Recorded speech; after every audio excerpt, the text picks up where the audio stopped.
Selamat malam saudara-saudara semua, shalom. Shalom. Puji Tuhan, saya senang sekali ada kembali di tempat ini berjumpa dengan saudara-saudara dari Kairos Ministry Fontaine.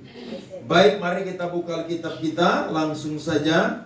Injil Yohanes pasalnya yang ke-6, ayat pertama sampai ayat yang kedua.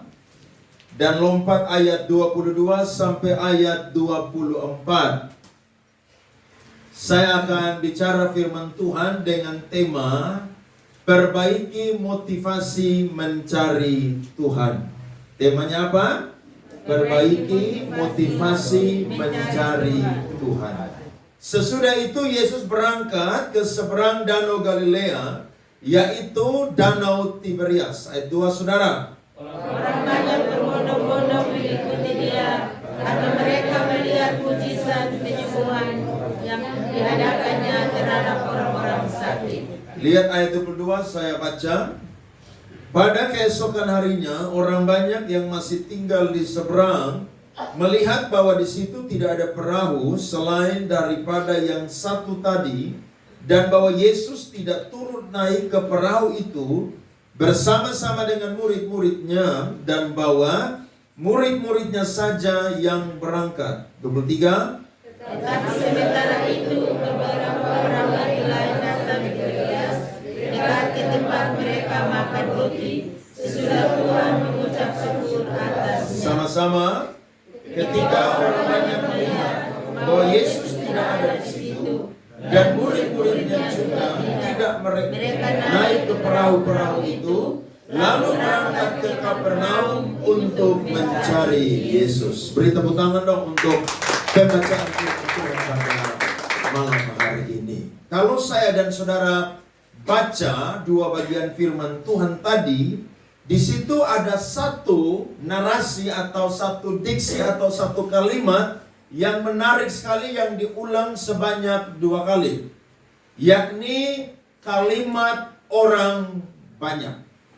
Orang banyak di sini adalah mereka yang sungguh-sungguh melihat, mendengar bahwa Yesus itu melakukan banyak sekali mujizat-mujizat penyembuhan. Kalau saya dan saudara baca di ayat-ayat sebelumnya, secara konteks dekat kita akan menemukan bahwa ada 2 mujizat yang Yesus perbuat yang mereka dengar dan mereka itu lihat.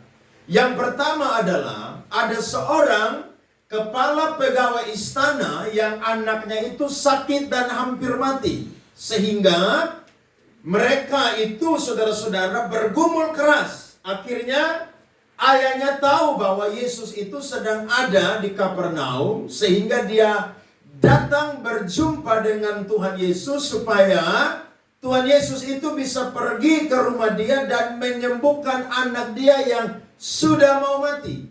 Tetapi Alkitab berkata bahwa Yesus bilang kepada dia, kalau engkau percaya, maka anakmu tidak akan mati, tetapi anakmu akan disembuhkan. Waktu dia dengar itu, iman dia timbul dan akhirnya dia pulang ke rumah dia. Dalam perjalanannya, anaknya yang hampir mati itu ternyata Tuhan sudah sembuhkan. Waktu dia sampai di rumah, dia lihat anaknya sembuh dan dia tanya, pukul berapa anak itu sembuh? Mereka jawab, saudara, pukul 1 siang. Dan teringatlah dia bahwa ketika jam 1 siang atau pukul 1 siang, Yesus menyampaikan kepada dia bahwa anakmu tidak mati, tapi anakmu disembuhkan.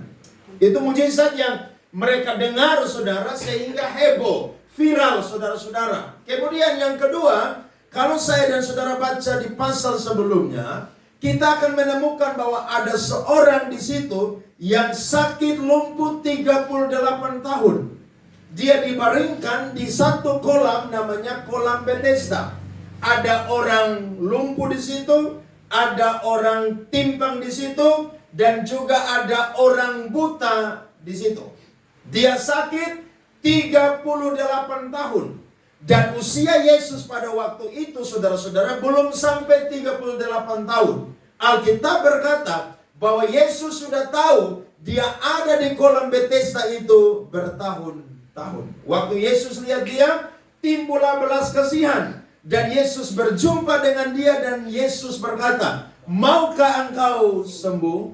Dia berbicara bahwa sebelum dia sampai ke goncangan air yang ada di kolam Bethesda itu, orang lain sudah sampai terlebih dahulu. Sehingga 38 tahun dia tidak mendapatkan mujizat kesembuhan. Tetapi dalam seketika Yesus langsung berkata, bangkitlah dan berjalanlah. Dan ketika dia bangkit, dia angkat dia punya tilam dan berjalan, saudara. Itu sangat-sangat viral, sangat heboh. Sehingga mujizat yang terjadi itu menjadi satu pertentangan di kalangan orang-orang Yahudi. Karena mereka heran, kok bisa dia yang sudah sakit 38 tahun, dia itu bisa disembuhkan. Dan saudara dan saya tadi baca ayatnya yang kedua. Orang banyak pergi mengikut Yesus, saudara, mencari dia karena mereka rindu juga untuk mendapatkan mujizat. Alkitab berkata, waktu mereka mendengarkan pengajaran Yesus, hari sudah jauh malam, mereka lapar. Dan ketika mereka lapar, maka murid-muridnya menyuruh orang banyak ini untuk pergi membeli roti di desa-desa yang terdekat di tempat di mana mereka berada. Tetapi saudara-saudara, Yesus berkata bahwa kalian harus memberi mereka makan.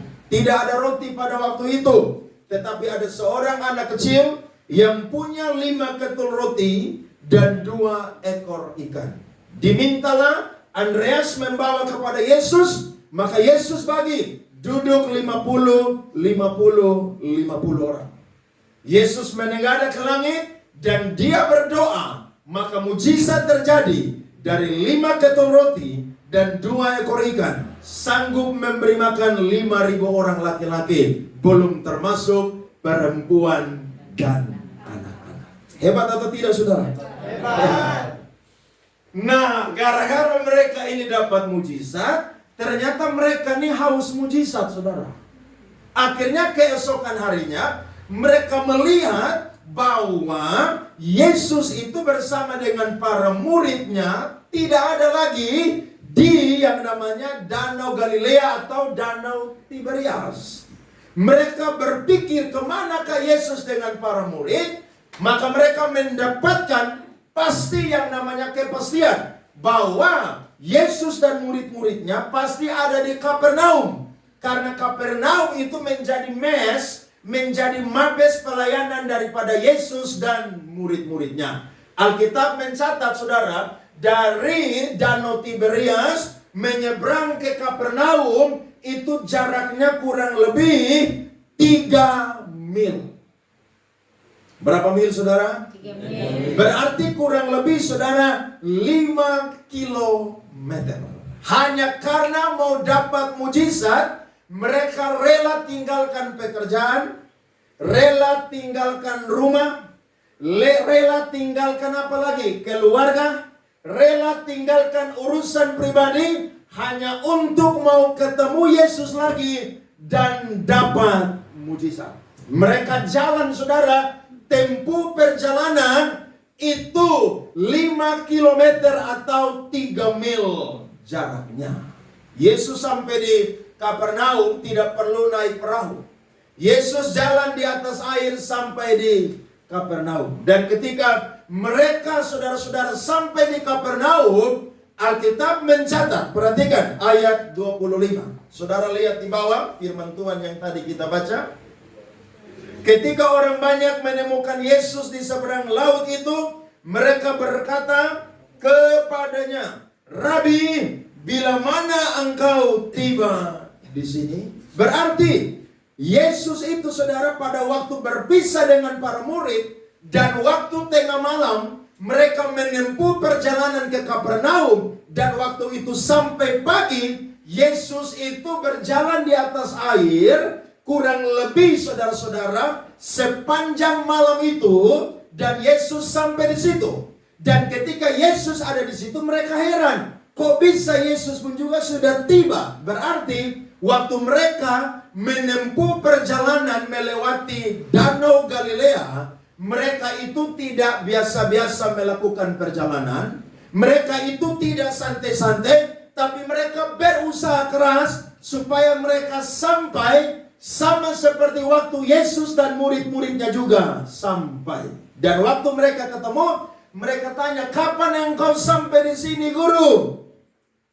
Yesus meresponi pertanyaan mereka dengan yang namanya ayatnya yang ke-26. Perhatikan, Yesus menjawab mereka, aku berkata kepadamu, sesungguhnya kamu mencari aku bukan karena kamu telah melihat tanda-tanda, melainkan karena kamu telah makan roti itu dan kamu kenyang. Mereka cari Yesus bukan karena melihat tanda-tanda kemesiasan daripada Yesus.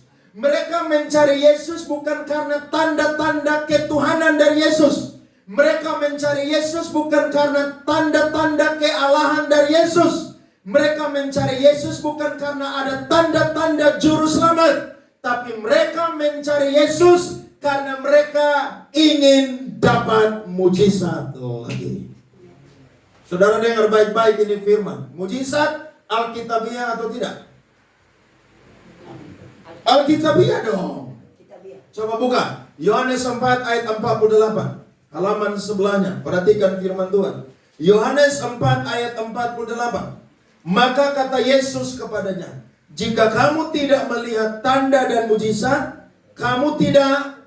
Berarti tanda dan mujizat itu adalah pintu pembuka bagi orang untuk percaya kepada Yesus.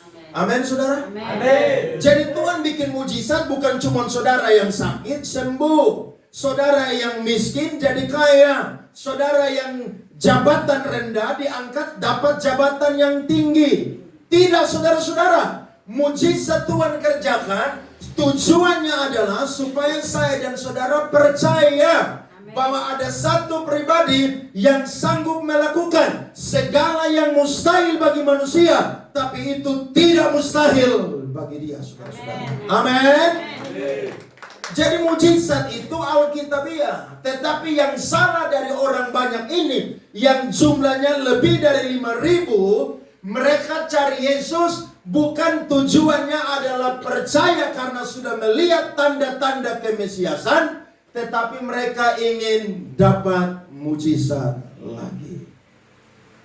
Biasa orang KKR, doakan dan hadirilah kebaktian, kebangunan rohani, dan kesembuhan ilahi. Yang orang cari yang mana? Kebangunan rohani atau kesembuhan ilahi? Kesembuhan. Harusnya kebangunan rohani dulu. Karena biar saudara dan saya lumpuh berjalan, nanti umur 70 atau 80 pasti mati. Betul? Atau ada yang tidak mati? Siapa mau urus kamu? Urus diri sendiri kalau tidak mati. Iya kan? Banyak orang cuma cari apa? Kesembuhan ilahi. Harusnya yang dicari adalah apa? Kebangunan rohani. Harusnya yang dicari adalah apa? Kebangkitan iman. Harusnya yang dicari adalah Yesus Sang Juru Selamat satu-satunya, saudara-saudara. Amin. Tapi manusia balik. Yang dicari adalah apa? Mujizat. Mujizat tidak salah. Mujizat Alkitabiah. Tapi kalau saudara itu haus akan terus mujizat, tapi tidak bertobat, tidak percaya Yesus adalah Tuhan Allah dan Juru Selamat, mujizat tidak membawa saya dan saudara ke surga. Tapi mujizat akan buat saya dan saudara tetap berada di dalam dosa, dosa, dan dosa. Berapa banyak orang yang sembuh, tapi buat dosa ulang. Sakit hampir mati di rumah sakit, undang pendeta, tim doa, keluarga datang berdoa. Dia bilang, Bapak doakan saya kalau saya sembuh, saya mau rajin gereja. Saya mau sumbang lagu tiap minggu, biar saya punya suara kiri kanan fals juga. Saya mau isi pujian di gereja. Memang orang tuh kalau janji itu waktu-waktu mau mati itu paling manis, saudara-saudara. Iya kan? Kalau udah mau mati harus janji dengan Tuhan. Tapi ketika didoakan dan sembuh, hari Minggu dia ke gereja. Minggu depan dia ke gereja. 2 minggu depan dia mulai alasan tidak gereja lagi. Dan akhirnya pendeta tanya dia, majelis tanya dia, penatua tanya dia, ketua rayon tanya dia, Bapak kenapa tidak gereja? Dia jawab, roh memang penurut, tetapi daging lemah. Itu kan alasan, betul? Berapa banyak orang Kristen yang suka permainkan Tuhan? Hanya karena ingin sembuh. Berapa banyak orang yang ingin dapat jabatan, naik jabatan. Dia datang ibadah, dia cari Tuhan. Tetapi ketika dia dapat semuanya itu, dia hilang dari hadirat Tuhan. Saya mau berkata, kalau orang hanya butuh mujizat dan tidak butuh keselamatan, dia akan binasa. Karena yang buat saya dan saudara ada di sorga adalah percaya Yesus adalah Tuhan Allah Juru Selamat satu-satunya. Amin. Kalau saudara hanya butuh kesembuhan, gak usah gereja, pergi ke dukun di Angfoang dan Pulsa Mau juga ada di sana. Bisa. Lebih canggih, lebih cepat lagi. Saudara doa dengan Tuhan kadang-kadang bertahun-tahun tidak sembuh-sembuh. Tapi kalau lewat jalur mereka itu cepat. Tapi buat apa? Tubuh kita itu sembuh, sehat, tapi jiwa itu binasa. Karena apa? Mendukakan hati Tuhan. Itu kan mendukakan hati Tuhan. Bukan menyembah Allah yang Esa, Allah Tritunggal, Bapa, Putra, Roh Kudus, tapi menyembah suanggi di sana, dukun-dukun di sana. Tidak boleh, saudara-saudara. Makanya ibadah malam hari ini, saudara datang di tempat ini, perbaiki motivasi kita datang ibadah. Cari Tuhan harus punya motivasi yang benar. Amin. Saudara bisa tipu ketua persekutuan doa, saudara bisa tipu pendeta yang khotbah, tapi tidak bisa tipu Tuhan Yesus. Mereka sok-sokan tanya, Guru, kapan kamu tiba di sini? Yesus bilang, kalian cari aku bukan karena kalian percaya, tapi karena kalian ingin makan apa? Makan roti lagi. Bayangkan, mereka makan roti sampai sisa 12 bakul. Para murid satu orang dapat 1 bakul. Dan kebutuhan perut itu dibutuhkan semua orang. Coba jam ibadah. Disuruh kita pergi ibadah pagi. Jam 10. Tiba-tiba pengumuman dari Pak RT. Jam 10 ada sumbangan bantuan. Di kantor lurah. Saudara pergi ibadah atau ambil bantuan? Tuhan. Karena memang kebutuhan perut itu primer, saudara-saudara. Primer, sekunder, tersier. Kita kalau tidak makan, ya mati.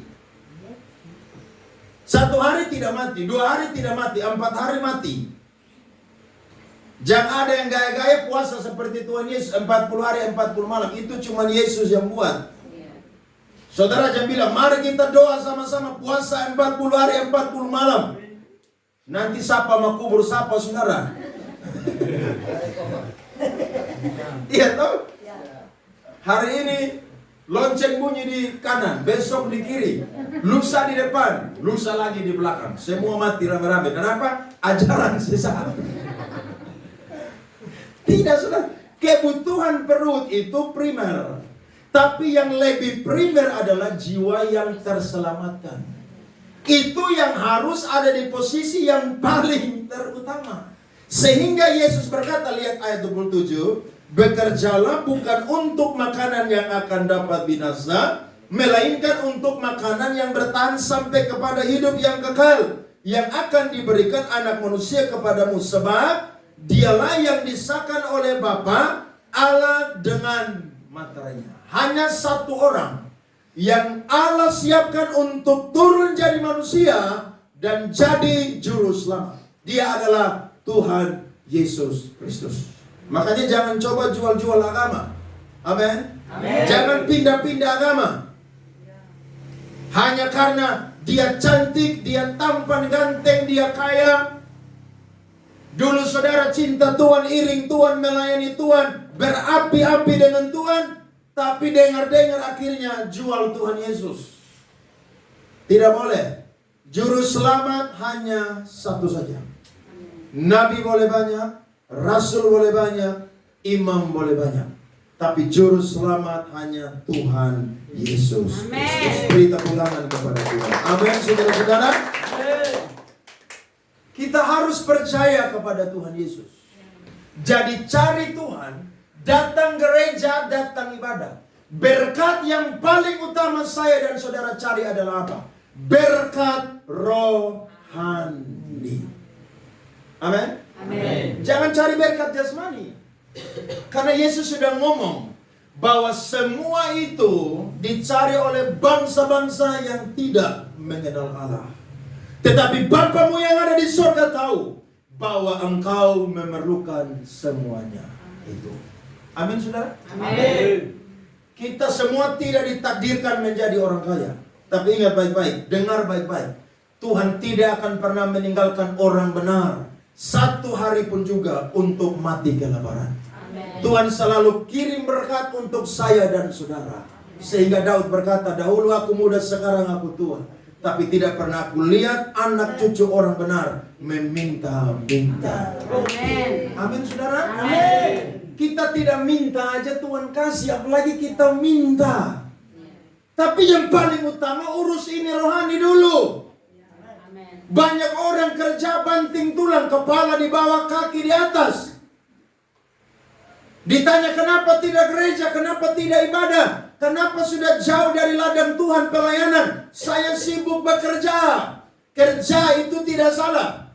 Karena mandat yang Tuhan kasih waktu di Taman Eden buat Adam dan Hawa adalah apa? Mengusahakan taman yang sudah Tuhan kasih kepada mereka. Tapi ingat, kerja tidak boleh membatalkan saya dan saudara untuk berdoa. Karena orang Kristen punya moto sampai dunia kiamat adalah ora et labora, berdoa dan bekerja. Amin. Dari pagi sampai sore bekerja. Tapi dari sore sampai malam ada waktu beribadah. Datang cari Tuhan, saudara-saudara. Amin. Karena kita semua pasti akan menghadap takhta pengadilan Kristus. Jangan saudara seperti orang mabuk di luar sana yang bilang mati habis. Siapa bilang mati habis? Mati tidak habis. Tuhan akan sidang kita. Yang melayani Tuhan, yang cinta Tuhan, yang diselamatkan dapat upah. Tetapi yang tidak mau percaya Yesus, yang tidak bertobat, hidup amburadul, dapat upah juga. Di mana saudara? Neraka. Jadi kita semua malam ibadah begini nih saudara, ini bukan buang-buang waktu. Bukan. Saya ini bertobat dari umur 16 tahun. 15 tahun saya jadi pemain keyboard di gereja. Saya tidak pernah bolong satu hari minggu pun juga datang gereja dan pelayanan. Orang tua saya tidak pernah paksa-paksa saya untuk beribadah. Karena ketika saya mengalami perjumpaan pribadi dengan Tuhan, bagi saya Yesus adalah segala-galanya. Amin. Apapun yang ada di dunia ini tidak akan pernah sebanding dengan Dia yang begitu mengasihiku. Jadi saudara dan saya bisa ada malam hari ini itu karena Tuhan yang tarik kita. Amin. Coba perhatikan firman Tuhan. Ayat 44. Yohanes 6. Tidak ada seorang pun yang dapat datang kepadaku jikalau ia tidak ditarik oleh Bapa yang mengutus aku. Dan ia akan apa? Ku bangkitkan pada apa? Pada akhir zaman. Jadi kita bisa datang ibadah malam hari ini di tempat ini. Itu bukan karena kita perasaan dengan Oma Bengu. Bukan karena kita tidak ada kerjaan di rumah jadi datang ibadah. Tidak. Tuhan yang taruh kerinduan itu di hati saya dan saudara. Sehingga kita meluangkan waktu 2 jam ada di hadirat Tuhan. Dan orang yang cari Tuhan, Tuhan tidak akan pernah menyia-nyiakan pengorbanan. Amin. Amin. Kita yang cari Tuhan, Tuhan menghargai. Iya. Kita yang setia dengan Tuhan, melayani dengan Tuhan, Tuhan perhitungkan jeri lelah kita untuk Tuhan. Amin. Jadi orang bilang, kalian ini ibadah terus untuk apa sih? Jawab dia bilang begini, di surga nanti itu ibadah non-stop. Di surga itu ibadah siang malam tidak kenal. Nah kalau di dunia kamu tidak suka ibadah, berarti kamu tidak akan betah nyaman ada di surga. Masuk akal atau tidak saudara? Loh, ibadah cuma hari minggu satu kali aja pemalas. Tapi ditanya, mati mau kemana? Cita-cita saya mau ke surga. Loh, enak betul kamu ya. Petrus bilang begini, orang benar saja hampir-hampir tidak selamat, apalagi yang terjadi dengan orang fasik dan orang berdosa. Bilang sama dia, kasihan deh lo. Kasihan dulu. Iya. Dia bilang, saya tidak ke gereja. Ya Natal dan Paskah baru pergi. Tapi selama hidup saya tidak pernah bikin susah orang lain. Loh, manusia diselamatkan itu bukan karena perbuatan baik. Manusia diselamatkan karena hanya ada iman di dalam Yesus Kristus. Amin. Yesaya kan bilang, kebaikan kesalehan manusia seperti kain kotor. Coba siapa di sini yang tidak buat dosa dari jam 6 pagi sampai sekarang? Saya yang khotbah aja masih berdosa. Mau selamat karena perbuatan baik? Nol. Tapi selamat karena saya dan saudara diberikan iman dan percaya kepada Yesus Kristus. Dan itu menjadi tiket bagi saya dan saudara untuk pergi ke surga. Jadi orang tanya, mati lu kemana? Dalam nama Yesus, haleluya, saya ke surga. Jangan bilang, ya kita lihat aja nanti. Lihat apa, aku di surga gak ada lihat. Loh iya kan? Ya mudah-mudahan, tidak ada mudah-mudahan.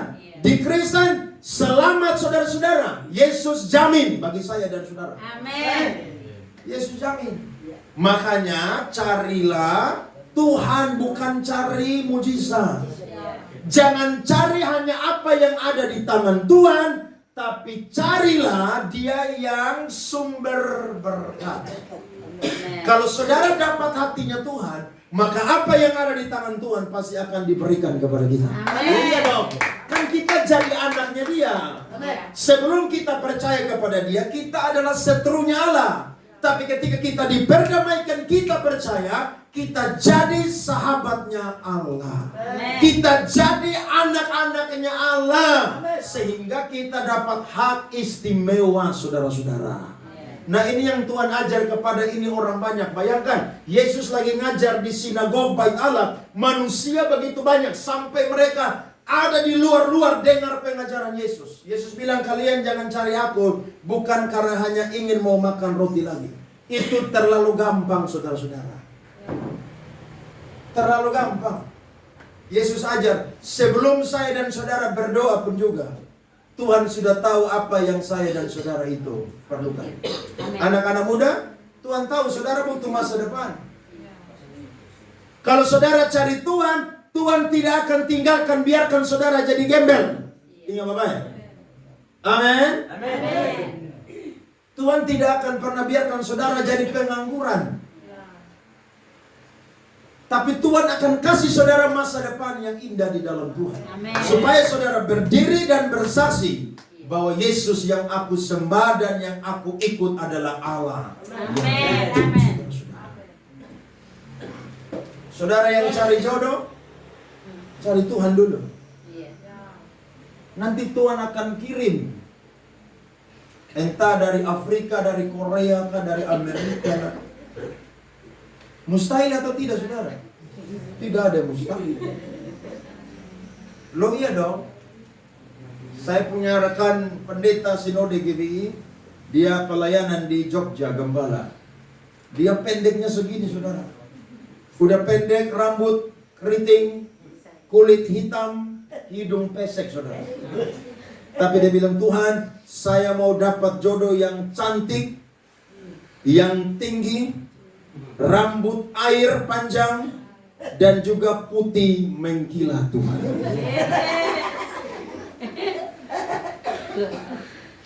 Loh, dia doa begitu. Tujuannya apa? Perbaiki keturunan. Singkat cerita, dia diundang pelayanan ke Amerika. Masih muda. Sampai di sana ada nona cantik yang ibadah di gereja itu. Dia lihat dari atas mimbar, dia bilang, Tuhan, inilah jodoh. Dengan iman, langsung dia yakin, saudara. Karena dia lihat ini perempuan sesuai dengan kriteria dia. Mereka kenalan, mereka kontak-kontak. Bahkan ini perempuan plus orang kaya raya tinggal di Amerika. Keluarga dia awalnya bertentangan, tidak mau. Karena kamu keluarga pengusaha, nikahlah dengan pengusaha. Tapi Tuhan tahu bahwa dia butuh jodoh yang seperti demikian. Orang tua punya kemauan sehebat apapun akan dikalahkan oleh kedaulatan daripada Allah yang berpihak kepada orang yang meminta kepadanya. Singkat cerita, mereka jodoh menikah. Jadi ibu gembala pimpin gereja besar yang ada di Jogja. Anak-anak mereka cantik-cantik dan ganteng-ganteng. Saudara lihat, Tuhan tuh sanggup berikan kepada kita yang terbaik. Jadi jangan usia 30-35 mulai panik. Yesus, kalau Yesus tidak kirim jodoh, besok saya pindah agama. Saudara, ini gampang sekali. Pindah-pindah agama. Pikir di luar Kristen ada selamat, di luar Kristen tidak ada selamat. Selamat cuma ada di Kristen. Karena yang menjadi juru selamat itu pasti yang datang dari sorga, yang sudah naik ke sorga, bahkan yang punya sorga. Siapa yang sama seperti dia? Tidak ada, saudara-saudara. Makanya jangan gaya-gaya. Coba sabar, iring Tuhan, sungguh-sungguh. Saya yakin kebutuhan-kebutuhan jasmani kita Allah mampu menyediakan bagi kita. Amin, saudara. Nah, ketika kita percaya, saudara, ada dua jaminan yang Tuhan Yesus berikan kepada kita. Bahwa ketika saya dan saudara percaya, ada berkat yang tidak diberikan oleh dunia, yang tidak mampu memuaskan saya dan saudara, selain itu dari Tuhan Yesus saja. Lihat ayat 35, perhatikan firman Tuhan. Jaminan yang pertama adalah, kata Yesus kepada mereka, Akulah roti hidup. Barang siapa datang kepadaku, ia tidak akan lapar lagi. Dan barang siapa percaya kepadaku, ia tidak akan apa? Haus lagi. Kalau saudara baca di pasal sebelumnya, Yesus pernah dengan murid-murid itu mampir di satu kota di Samaria namanya Sikar. Yesus dan murid-murid ini haus sekali sehingga mereka mampir mau minum dari sumur Yakub. Dia suruh murid-muridnya untuk pergi membeli makanan. Tiba-tiba ada seorang perempuan yang punya laki-laki itu, saudara, nomor 6. Dia sudah 5 kali kawin cerai dan yang bersama dengan dia pria ke-6. Dia timba air di situ. Yesus mulai masuk dengan penginjilan. Kalau engkau minum air ini lagi, engkau akan haus. Tapi kalau engkau minum air yang akan kuberikan kepadamu, engkau tidak akan pernah haus untuk selama-lamanya. Dan tahukah saudara, pertobatan terjadi untuk perempuan yang ada di Sikar Samaria. Nah, saya dan saudara yang percaya kepada Yesus, yang mau mengikut dia, yang mau melayani dia, saya dan saudara dapat jaminan. Jaminan yang pertama adalah Tuhan sendiri yang akan memuaskan setiap kerinduan saya dan saudara. Amin. Amin. Kerinduan secara rohani, kerinduan secara jasmani. Apa yang Yesus tidak punya, saudara? Coba saudara jawab. Dia punya semua. Sebab Kejadian 1 ayat 1 berkata, pada mulanya Allah menciptakan langit dan bumi. Allah di situ adalah satu keilahian hakikat. Tapi ada 3 pribadi yang dipanggil oleh orang-orang Yahudi dan saya dan saudara hari ini adalah Elohim. Kejadian 1 ayat 26 berkata, baiklah kita menjadikan manusia. Kata kita di situ menggunakan kata Allah, yakni Elohim. Dia berfirman, maka semuanya jadi. Berarti kalau saya dan saudara dapat Yesus, maka saya dan saudara akan dipuaskan rohani dan jasmani. Amin. Belum tentu saudara dapat kesembuhan, saudara dapat sukacita dari Tuhan. Belum tentu saudara dapat kedudukan, saudara dapat damai sejahtera dari Allah. Belum tentu saudara dapat banyak perkara-perkara secara lahiriah, tapi saudara mendapatkan sebuah kekayaan berkat rohani dari Tuhan. Belum tentu. Ada berapa banyak orang yang kaya tapi kesepian? Ada berapa banyak orang yang punya jabatan yang tinggi, tapi tahukah saudara tidak ada damai sejahtera? Ada berapa banyak orang yang punya segala-galanya, mau makan apa bisa, mau beli apa bisa, mau kemana pun juga bisa, tapi tidak pernah ada yang namanya kepuasan yang sejati dalam kehidupannya. Seorang cendekiawan ilmuwan bernama Blaise Pascal, dia pernah berkata, di dalam diri manusia ada satu titik hitam yang tidak bisa diisi oleh siapapun, dan itu hanya bisa diisi oleh Tuhan sendiri, saudara-saudara. Amin. Saudara nonton TV, baca berita, ada berapa banyak orang yang kaya mati bunuh diri karena tidak ada Yesus. Amin. Orang kalau ada Yesus, saudara puas. Saudara dan saya dipuaskan. Saudara kerja, jabatan masih rendah, gaji masih UMR, saudara puas. Kenapa? Karena biar dengan penghasilan yang cukup, Allah sanggup pelihara saya 1 bulan penuh. Iya dong. Saudara dan saya akan mengalami kepuasan. Dan itu tidak bisa diberikan oleh dunia ini, saudara. Tidak bisa. Yang hanya bisa berikan kepada saya dan saudara hanyalah Allah Tuhan sendiri, Juru Selamat, yang bernama Yesus Kristus. Ada banyak orang depresi hari-hari ini. Bahkan di Jepang 1 hari 10 orang bunuh diri. Kenapa bunuh diri? Karena nggak punya Tuhan Yesus. Uang ada, popularitas ada, tapi apa? Kesepian. Makanya jangan ada yang bunuh-bunuh diri di sini, gantung diri. Saudara baru diputuskan oleh si dia yang bernama Yanti, saudara langsung buang diri di jembatan Liliba yang nomor 2 yang baru. Jangan. Percaya Tuhan siapkan yang terbaik. Amin. Iya dong. Saudara butuh apa dengan Tuhan? Sampaikan pada Yesus. Ngomong sama Yesus. Orang Israel bilang, nenek moyang mereka makan mana 40 tahun. Dan mereka mau juga makan roti yang mengenyangkan mereka. Tapi Yesus bilang begini, itu cuman simbol, bagi penggenapannya adalah Yesus yang adalah roti hidup. Amin. Amin. Amin. Orang Israel makan di padang gurun 40 tahun. Karena memang mereka berjalan di padang gurun. Mereka tidak bisa bekerja tanam di sana, saudara-saudara. Tidak bisa. Allah tahu bahwa tidak ada kehidupan di padang gurun. Sehingga Tuhan kirim mana setiap pagi untuk bangsa Israel. Tetapi yang ada di perjanjian baru itu lebih daripada mana? Yakni Sang Juru Selamat. Siapa yang percaya kepada Dia akan dibebaskan.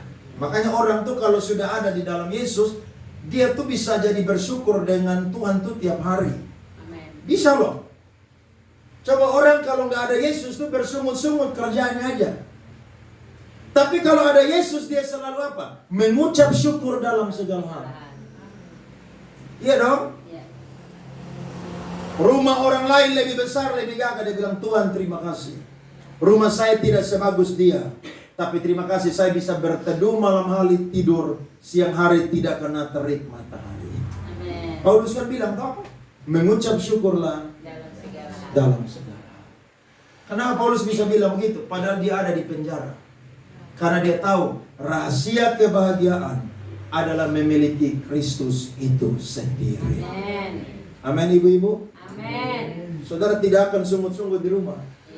Waktu suami pulang tidak bawa berkat, saudara bilang tidak apa-apa Bapak.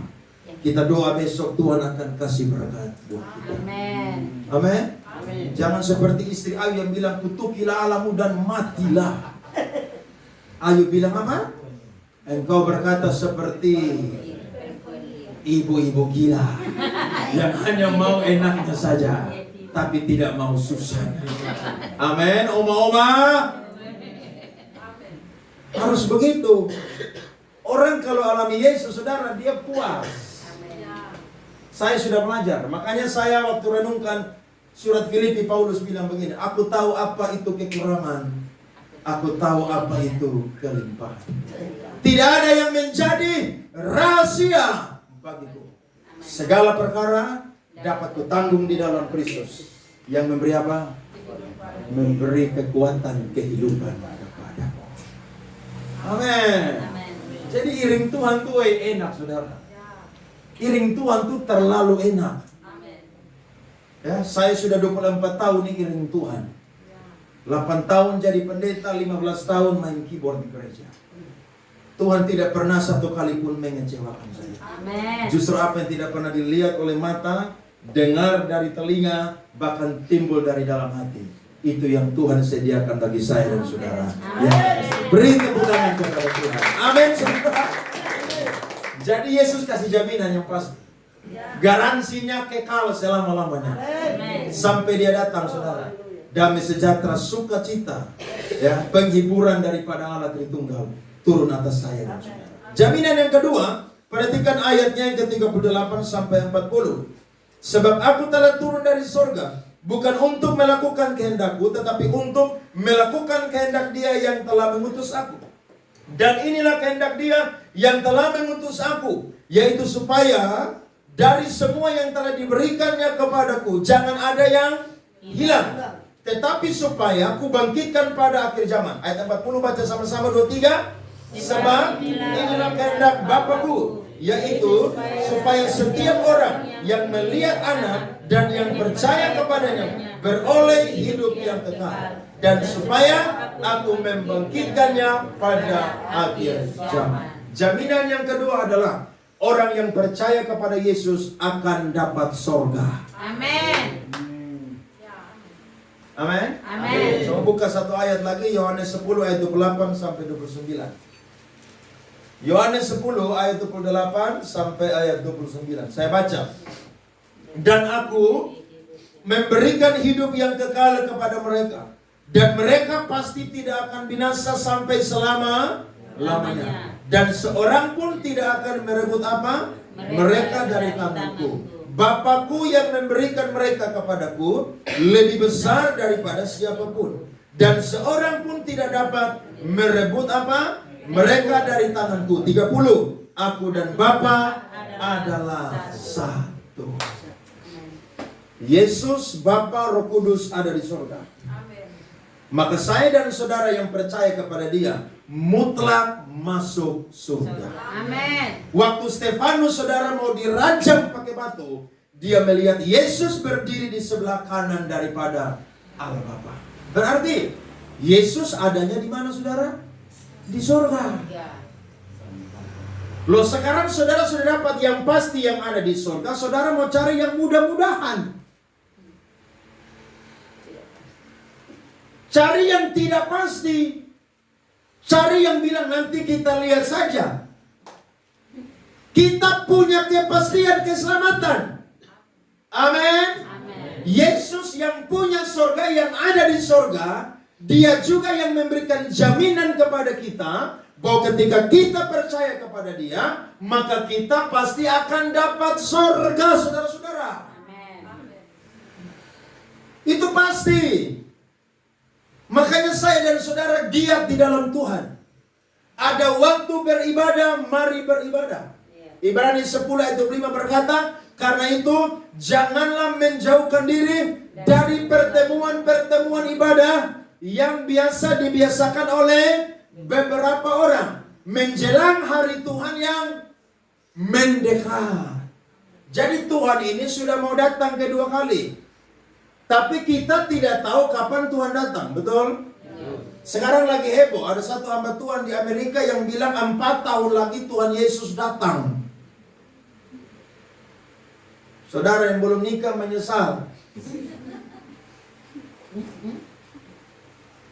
Jangan ada yang mau nikah buru-buru karena Tuhan Yesus mau datang 4 tahun lagi, jadi kita nikah cepat-cepat. Orang tua tidak ada uang untuk bayar belis. Ini ajaran sesat. Kita tidak perlu disibukkan dengan hari apa, jam berapa, bulan apa, tahun berapa Yesus datang. Tidak perlu jadi panitia penyambutan Yesus datang. Tidak perlu. Dan jangan pernah bikin panitia penyambutan Yesus datang kedua kali. Dengar baik-baik. Dulu saya kuliah di Bandung tuh, ada satu sekte yang sesat yang ada di Pariti. Mereka berdoa dan mereka bilang, Yesus akan datang di Bandung. Saya kuliah di Bandung waktu itu, saudara. Sekolah pendeta 4 tahun saya. Waktu saya dengar, saya bilang, wih, berarti kalau Yesus datang, kita yang paling pertama terangkat. Kok saya ada di Bandung ini, nah. Iya, karena saya kuliah di Bandung baru semester 2 waktu itu. Berarti yang di Kupang itu belakang. Kupang NTT itu belakang. Kita yang ada di Bandung, Jawa Barat ini duluan. Lihat Yesus duluan. Mereka jual, mereka pun rumah semua, sawah semua. Yang kerja minta resign, ya, karena mau tunggu Yesus datang di Bale Endah, Jawa Barat, Bandung. Mereka sewa satu rumah, saudara, besar. Itu dari mana-mana kumpul semua. Mereka cuma doa puasa, ya, memuji menyembah Tuhan. Mereka tunggu Tuhan. Tapi yang datang bukan Tuhan Yesus, tapi yang datang Pak Pol yang datang dengan mobil Dalmas yang banyak. Muat mereka semua, kasih sadar mereka, suruh pulang kembali ke kampung halaman. Waktu pulang, kerja sudah. Waktu pulang, rumah sudah jual. Waktu pulang, sawah juga sudah jual. Di Fontaine tidak boleh ada model begini. Amin. Kalau ada yang model-model begini, lapor saya cepat. Saya telepon, kasih sadar dia dengan firman yang Alkitabiah. Kita tidak tahu Yesus datang kapan. Yang kita tahu dia datang seperti pencuri. Berarti tugas kita adalah berdoa dan berjaga-jaga. Ada amin? Waktu kita berdoa dan berjaga-jaga, kita didapati layak dan berkenan di hadapan Tuhan. Itu saja tugas kita. Makanya orang tanya, kenapa kamu rajin ibadah terus? Tuhan semua datang. Hei, betul. Kapan waktunya? Saya tahu. Tapi yang saya tahu, Tuhan janji dia tidak akan pernah berdusta. Alkitab banyak bicara bahwa Yesus ketika terangkat ke sorga, saudara-saudara, dia berkata, dia akan datang dalam keadaan yang sama seperti ini. Waktu dia datang, orang yang mati dalam Tuhan akan bangkit terlebih dahulu. Dan saya dan saudara yang masih hidup akan bangkit juga, akan dinaikkan, saudara, untuk bertemu dengan Tuhan.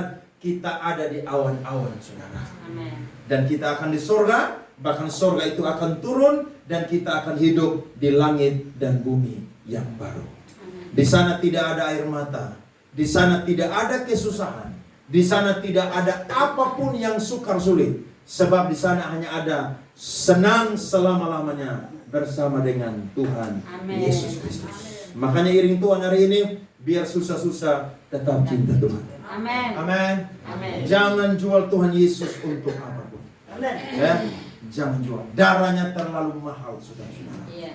Dia mati untuk saya dan saudara, supaya di mana dia berada, saya dan saudara pun juga berada di situ. Saya berdoa malam hari ini, jaminan yang Tuhan berikan kepada kita ini, kita pegang erat-erat. Jangan pernah lepaskan. Karena sekali Tuhan menggenggam tangan dan hidup kita, Tuhan akan tetap genggam, dan Tuhan akan terus menguatkan saya dan saudara sampai ke surga. Ada amin, saudara? Amin. Baca ayat yang terakhir. Ayatnya yang ke-48 sampai ayatnya yang ke-51. Kita baca firman Tuhan ini bersama-sama. 1, 2, 3. Akulah roti hidup. Nenek moyangmu telah makan mana di padang gurun dan mereka telah mati. Inilah roti yang turun dari surga, Barang siapa makan daripadanya, ia tidak akan mati. Akulah roti hidup yang telah turun dari surga. Jikalau seorang makan dari roti ini, ia akan hidup selama-lamanya. Dan roti yang kuberikan itu ialah dagingku yang akan kuberikan untuk hidup dunia. Amin, saudara. Amin. Yesus mati buat saya dan saudara, supaya kita yang percaya kepadanya dapat jaminan masuk dalam kerajaan surga. Amin. Tuhan berkati kita semua lagi dengan firman Tuhan. Beri tepuk tangan saudara-saudara. Amin. Amin. Mari kita berdoa.